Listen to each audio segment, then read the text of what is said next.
గారు thank you so much. And ఇప్పుడు మా శ్రీలత బిందు మాధవి గారిని మాట్లాడవలసిందిగా రిక్వెస్ట్ చేస్తున్నాం. అందరికీ నమస్కారం అండి. After I think like 10 years తర్వాత నాకు తెలుగులో బిగ్ స్క్రీన్ మీద మూవీ వచ్చింది. అండ్ లాస్ట్ 3-4 years నుంచి ఓటీటీస్లో తెలుగులో చేస్తున్నా కానీ ఇక్కడ పుట్టి ఇక్కడ పెరిగి ఆఫ్టర్ 10 years మళ్ళీ తెలుగులో మళ్ళీ నేను నా సినిమా చూసుకోవటం was very very happy moment మొన్న ప్రివ్యూ చూసినప్పుడు. సో దానికి first I want to thank Benny and Murali. Thank you. OTT roles వస్తున్నా కానీ అందరూ మూవీస్కి నాకు ఎవరు ఈ మధ్య అప్రోచ్ అవ్వట్లేదు. ఆ టైంలో యూ గైస్ థాట్ ఆఫ్ మీ ఈ క్యారెక్టర్కి. Thank you so much. And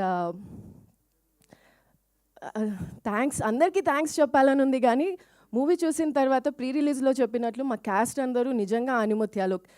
story విన్నప్పుడు ఈ క్యాస్ట్ ఉంటుంది అని తెలిసినప్పుడు ఎంత ఎగ్జైట్ అయ్యానో మొన్న మూవీ చూసిన తర్వాత అసలు ఒక్కొక్క పర్ఫార్మెన్స్ చూసి I was like wow what brilliant acting అనిపించింది.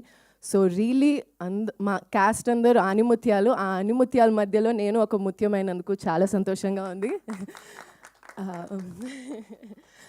And movie I'm very happy అండి. మొన్న ప్రివ్యూ మూవీ చూసిన తర్వాత చాలా రిలాక్స్ అయిపోయా. మూవీ విన్నప్పుడు ఎంత ఎగ్జైట్ అయ్యానో, ఎంత ఫీల్ అయ్యానో, ఈ మూవీలో ఒక పార్ట్ అవ్వాలి, ఎంత చిన్న రోల్ అయినా పెద్ద రోల్ అయినా like I wanted to be a part of this movie because script నాకు అంత బాగా నచ్చింది. మొన్న ప్రివ్యూలో చూసిన తర్వాత ఇంకా నిన్న రివ్యూస్ కూడా నేను చూడలే. ప్రివ్యూ చూసిన తర్వాత అరే ఇంత మంచిగా వచ్చింది మూవీ, ఇంకా చాలా like I know reviews will follow up good. జనాలు వస్తారు, మూవీని పుష్ చేస్తారు, అంత నమ్మకం వచ్చేసింది. చాలా హ్యాపీగా ఉన్నాను నిన్న ఈరోజు. Thank you so much for every one who's accepted this movie. And చూడని వాళ్ళు please do go watch this movie. And thank you. See you in theatres. Thank you so much. And ఇప్పుడు మా